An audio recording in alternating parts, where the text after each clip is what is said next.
This lecture is on the second derivative test for extrema and points of inflection. So first of all, a little terminology. We have dy dx, which is f prime, is the rate of change of y with respect to x. So that's how fast you're going up or down compared to how fast you're going side to side, which is basically your slope. Now if you take a derivative of that, d squared y dx squared in Leibniz notation, or f double prime, that's the rate of change of f prime with respect to x. So that's how fast your slope is changing with respect to x, which, as you'll see in a moment, is your concavity. So second derivative is related to how fast your first derivative is changing with respect to x. So if we look at these pictures here, in both functions f and g, the first derivative is positive. That is, we're increasing and we are increasing. But in the blue one, even though the first derivative is positive, we also have a second derivative positive because we have a positive slope here, but now we're steeper, so it's more positive. And now we're steeper, so it's even more positive. So our slope is increasing. Not just our height increasing, but our slope's increasing, so the second derivative is positive. And this is called concave up. Now, for the green function, it is increasing as well. So that is, as you go left to right, the y value is increasing. However, the slope is decreasing. Here we're positive. Here we're still positive, but we're less positive. Here the slope is positive, but it's even less positive. So therefore, the slope is decreasing as you go left to right. So g double prime is negative, and this is called concave down. Now you can be concave down and be decreasing. We could extend this downward. You can be concave up and be decreasing. We could extend this over here. So concavity and increasing, decreasing are really independent things. Another thing to know about concavity is that if you're concave up, then tangent lines will be below the curve. Whereas if you're concave down, tangent lines will be above the curve. And this is the kind of thing that comes up in AP questions and multiple choice questions here and there. Okay, looking at what we can do with the second derivative in terms of finding extrema. So taking a look at this function, we have a first derivative. Let's just look at first derivative critical numbers. So 0 here, undefined, 0, and 0. Okay? Now note that the second derivative at this spot here is negative. The second derivative here the second derivative here is also negative because you're concave down. Here the second derivative is positive because you're concave up.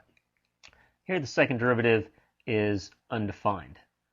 So what we can see is that if we take critical numbers from the first derivative and plug them into the second derivative, if we get a negative number, we know we have a relative max. Max. If we get a positive number, we know we have a relative or a local minimum. So this is called the second derivative test.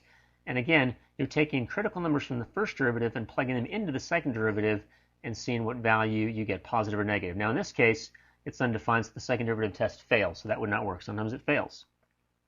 So that's one thing you can do with the second derivative. Another thing you can do with the second derivative is find what are called points of inflection. So here, concave down, concave down, concave up. A point of inflection, say a spot right in about there, is where the concavity changes. So here we're changing from concave down to concave up. And so here the second derivative would be 0. So if you want to find places where there's points of inflection, you set the second derivative equal to 0 or undefined. And again, like with first derivative test, it must also be changing sign. Okay, so for instance, f of x equals x to the fourth, the second derivative is 12x squared. So over here, we think we might have a point of inflection, but we don't because we're concave up, we're flat, we're concave up again, and so there's no point of inflection, so you must be changing sign. Okay, here we have a cubic, 2x cubed minus 3x squared minus 1, and let's try to analyze it with different derivative tests. So we take a first derivative, 6x squared minus 6x, set it equal to 0. You get 0 and 1. So those are our critical numbers from the first derivative. Here's our second derivative. We'll set that equal to 0 because we're going to look for points of inflection later. And we get x equals a half. So now, going ahead and seeing the graph of what we can do with this. Here's all our number line information. We have first derivative at 0 is 0, at 1 it's 0. If you take 0 and plug it into the second derivative, you'd have 0 minus 6 is negative. If you take 1 and plug it into the second derivative, you'd have 12 minus 6, which is positive. That's how we get the two numbers in red. So At 0, we're flat but concave down, so that's why we have a local max. At 1, we're flat but concave up, so that's why we have a local min. We get the y values by plugging into the original function. And finally, here's our point of inflection at x equals a half. And notice that we did change sign, negative 0, positive. So we do have a point of inflection, x equals 1/2.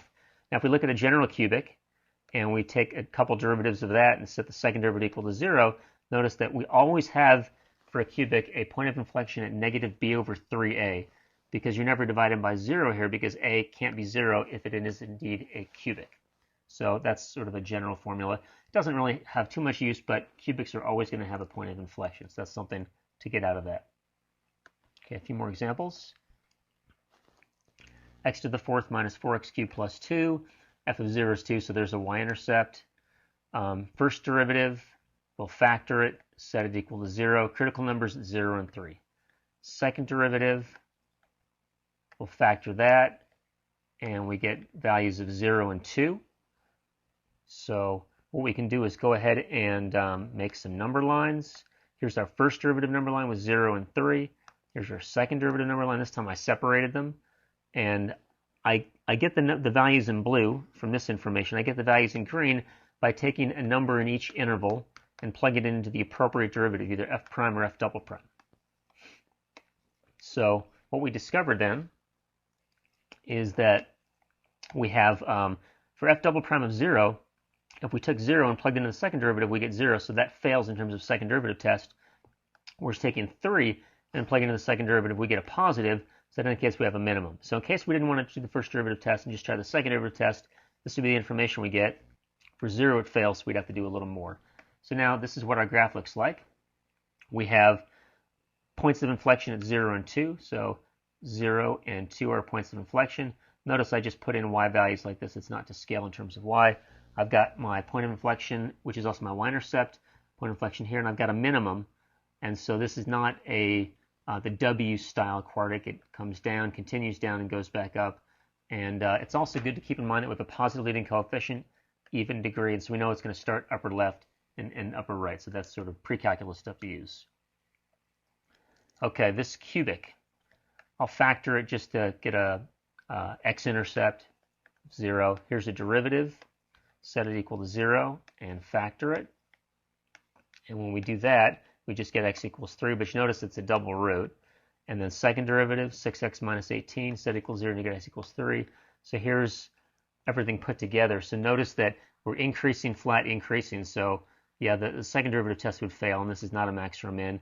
And in terms of concavity, we're concave down, and then linear for a moment, and concave up. So this is about what we would have, is concave down, and then concave up, more flat at this spot here. So we've got points at 0, 0, and 327, and then our concavity.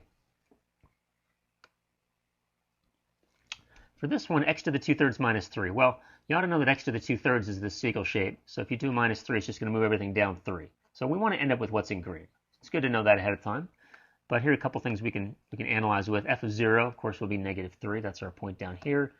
We take a derivative. We get 2/3 x to the negative 1/3. If I rewrite it like this, I see that I have a critical number at x equals 0 because the derivative will be undefined.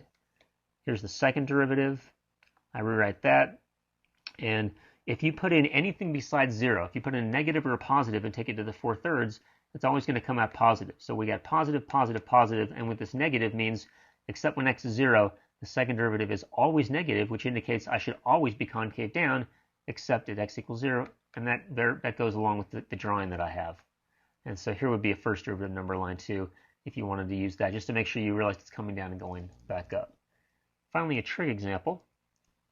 F of x equals sine x plus cosine x. Here's the first derivative, set it equal to 0. We get pi over 4 and 5 pi over 4.